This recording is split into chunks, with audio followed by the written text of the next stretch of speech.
সুপ্রিয় সুধী, আমি এখন দাঁড়িয়ে আছি বারোমাসিয়া চা বাগানের নার্সারির এখানে।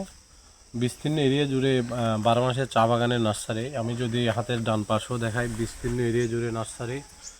আপনার হচ্ছে বাম পাশে বা ডান পাশের দিকে দেখালেও নার্সারি। তবে একটা বিষয় এখানে লক্ষণীয় যে চা বাগানের নার্সারিগুলোতে আপনার দুই ধরনের চারা উৎপাদন করা হয়। আমি যদি আসেন, আমি যদি একটু দেখাই আপনাদের, এখানে পলিব্যাগ আছে। এখানে পলিব্যাগের মধ্যে মূলত হচ্ছে বীজ থেকে চারা উৎপাদন করা হবে এই পলিব্যাগগুলোর থেকে।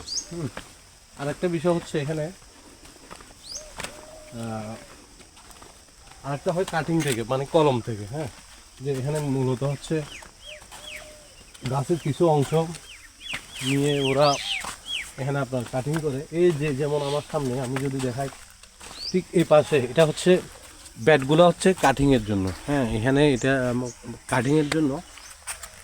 এই যে কাটিংগুলো হচ্ছে ডাল কাটিং, বেশি না 1 থেকে 1.5 ইঞ্চি একটা ঢালের পাতা সহ রেখে ওরা এভাবে ব্যাটের মধ্যে দিয়ে এই চারাগুলো উৎপাদন করে। এই চারাগুলো মূলত আপনার হচ্ছে কিছুটা নিচু এরিয়া, সমতল এরিয়ার জন্য। হ্যাঁ, আরেকটা হচ্ছে এই যে আমার এই পাশে যেগুলো আছে, আমি যদি দেখাই, এটা হচ্ছে আপনার চারা থেকে।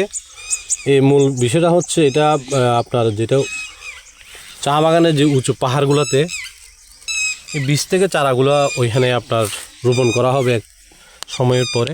কারণ এদের এই বীজ থেকে চারা যেগুলো আছে এগুলোর শিকড়টা একটু গভীরে যায়, দ্রুত